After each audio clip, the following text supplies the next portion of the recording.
Salutations tête de nain, je suis le chef. La saison animée printanière vient de s'achever, il est donc temps de dresser un petit bilan des animés qu'on a vus, notamment avec la 3e saison de Demon Slayer ou encore Kimetsu no Yaiba ou encore Les Rôdeurs de la Nuit, si t'es vraiment à l'ancienne.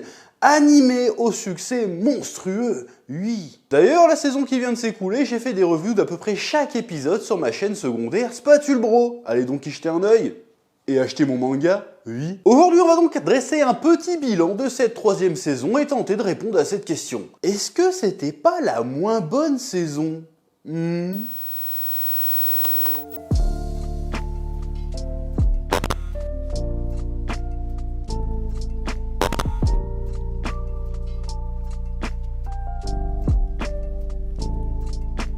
Après la défaite de Daki et Gyutaro qui formaient la 6ème lune supérieure, Muzan Kibutsuji convoque en urgence l'ensemble des autres lunes pour ordonner une attaque générale sur les pourfendeurs. Tandis que l'ennemi se prépare, Tanjiro se rend dans le village caché des forgerons pour y retrouver Aganezuka, le forgeron, afin d'y obtenir un nouveau sabre suite à la perte du sien lors de son dernier combat. Conscient que la situation devient de plus en plus critique, les piliers décident également de passer à l'action avec en première ligne Mushiro Tokito, le pilier de la brume, et Mitsuri Kanroji, le pilier de l'amour. Face à des adversaires toujours plus vicieux et menaçants, nos héros devront une fois de plus mettre à l'épreuve leur courage et leur détermination pour qu'un jour peut-être le voile de ténèbres porté par l'armée démoniaque cède sa place à une aube radieuse, emplie d'espoir. Cette saison est considérée par beaucoup comme étant la moins bonne saison de la série jusqu'à ce jour. Ça vient sans doute en grande partie du fait que cette saison adapte un arc du manga qui est parmi les moins appréciés des fans. Donc même si l'adaptation par le studio Ufotable est excellente et sublime le manga, peut pas faire des miracles non plus. Comme d'habitude, c'est pyrotechnique, la mise en scène et la direction artistique sont léchées comme jamais, c'est un véritable festin pour les yeux et les oreilles aussi avec ses OST incroyables. Mais t'auras beau emballer cet arc dans le plus beau des écrins, si l'histoire et les persos derrière sont pas dingues, ça changera pas grand chose. Ce qui nous amène au premier point.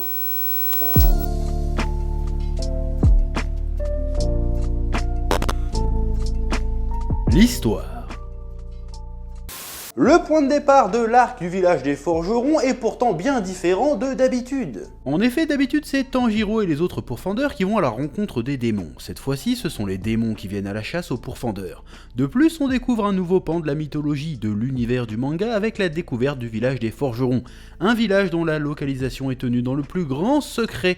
Même les piliers ignorent où il se trouve, tellement le travail des forgerons, qui consiste à fabriquer les lames du soleil, est vital pour la lutte contre Muzan. Donc a priori un arc supposément différent des autres, mais malgré ça on peut pas s'empêcher de ressentir une espèce de lassitude au visionnage. Les démons attaquent parce que, on sait pas trop comment, mais la 5ème lune supérieure a découvert l'emplacement du village. Du coup, les pourfendeurs présents défendent le village. Pas de péripéties de fou, pas le challenge de combattre dans un lieu insolite comme dans le train de l'infini, pas le suspense dû à l'enquête qu'on a eu dans le quartier des plaisirs, c'est juste, voici des méchants, faisons la bagarre. Alors certes, il y a des petites révélations sympatoches, comme le délire avec l'automate à l'effigie de Yoruichi, le fameux pourfendeur qui autant jadis faisait flipper Muzan lui-même, et bien sûr la révélation ultime que Nezuko peut survivre enfin au soleil et retrouve une partie de sa conscience, mais sinon on n'a pas eu grand chose à se mettre sous la dent à part de la bagarre.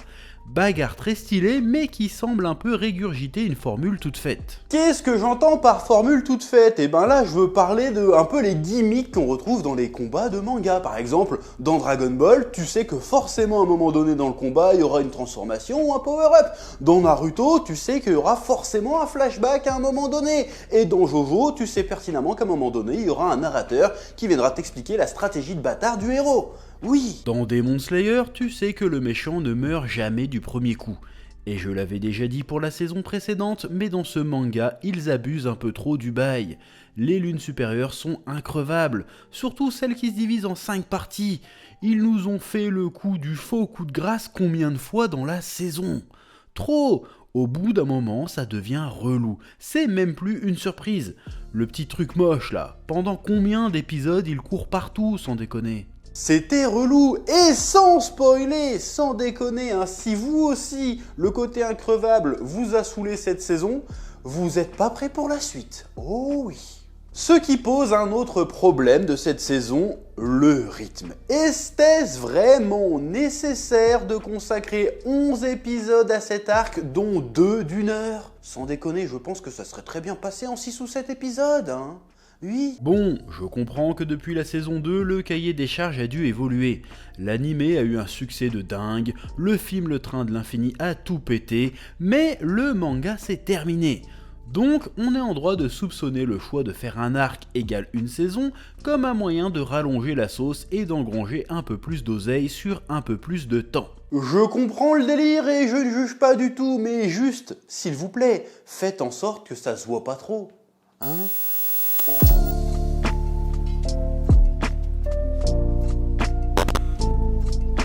Les nouveaux personnages. Faut aussi qu'on cause des nouveaux personnages qu'apporte cette saison. Bon, je dis nouveaux, mais la majorité, on les avait déjà aperçus dans les saisons précédentes. Oui. Tout d'abord, nous avons Genya, le gars caractériel avec une coupe iroquoise. Nous apprenons qu'il ne peut pas utiliser de souffle, mais à la place, il a un motherfucking gun. Trop cool, et il peut momentanément se changer en démon lorsqu'il ingère du sang de démon. Ok, pouce. Comment ça se fait que les pourfendeurs de démons, ils utilisent pas ce cheat code? Je veux dire, là, ils s'emmerdent à former des gars, à pratiquer des souffles hyper compliqués que très peu de personnes dans la population sont capables de maîtriser, alors que s'ils faisaient boire juste du sang de démon à n'importe quel pélo pour qu'ils deviennent super cheatés, ils pourraient grossir leur rang en 2-2. Bon, j'imagine qu'il y a certainement un contre-coup physique au fait de boire du sang de démon. Mais quand même, je pense que le ratio bénéfice-risque est plutôt en faveur de l'utilisation de cette technique. Mais bon, bref, il y a aussi le problème. Je croyais que Muzan était lié à tous les démons par le sang. Si Genya devient démon en buvant du sang de démon, ça veut dire que Genya, il devrait être connecté à Muzan. Ou pas?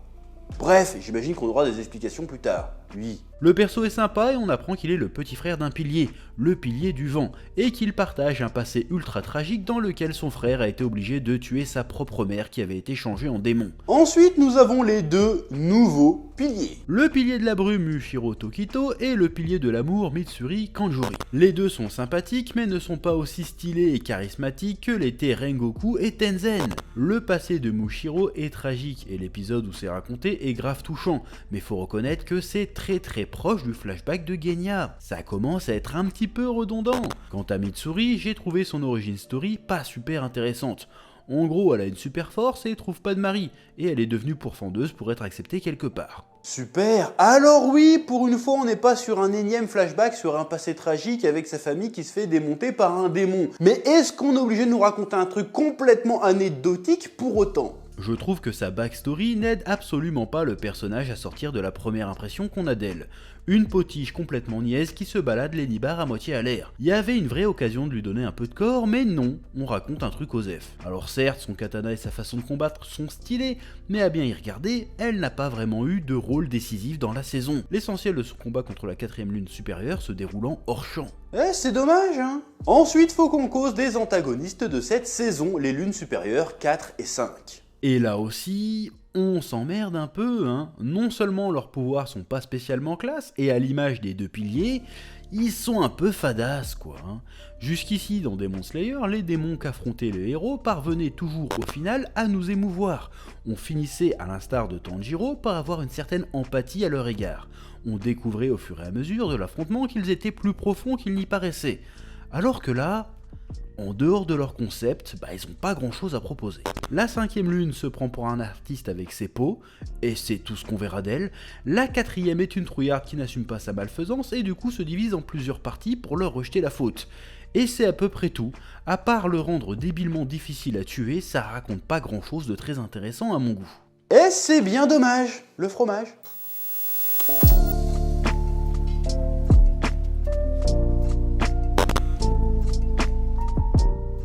Conclusion. Force est de constater que Demon Slayer a connu avec cette saison 3 un petit moment de fébrilité. Est-ce vraiment dû à l'arc en manga déjà assez mal aimé ou à une lassitude, une certaine usure de la formule ? Peut-être un peu des deux, mais ce qui est sûr, c'est que malgré un Deus Ex Machina et l'annonce de la suite en mode Musan prend les choses en main pour choper Nezuko qui est clairement très prometteur, l'arc du village des forgerons n'atteint jamais vraiment les moments de grâce des 2 saisons précédentes. Mais que les aliments de Lee ne désespèrent pas, la série a encore le vent aux poupes et encore des choses à délivrer. Je ne doute pas que le spectacle, les émotions et des histoires de qualité sont encore à venir. Cette saison 3 était fort sympathique, mais elle n'était pas grandiose. Or, le grandiose, on s'y était habitué avec Demon Slayer. Ouais. Voilà, c'était un petit bilan succinct de cette 3e saison de Demon Slayer. Si le format vous a plu, n'hésitez pas à lâcher un petit pouce bleu et à donner votre avis dans les commentaires. Et je vous dis à bientôt sur la chaîne Que la passion vous guide. Oui. Eh oh, tu vas pas te barrer comme ça, hein? Tu vas laisser un pouce bleu? Un petit pouce bleu, hein? Puis tu regardes aussi les autres vidéos? Parce que voilà, tu t'abonnes? Ouais? Ouais.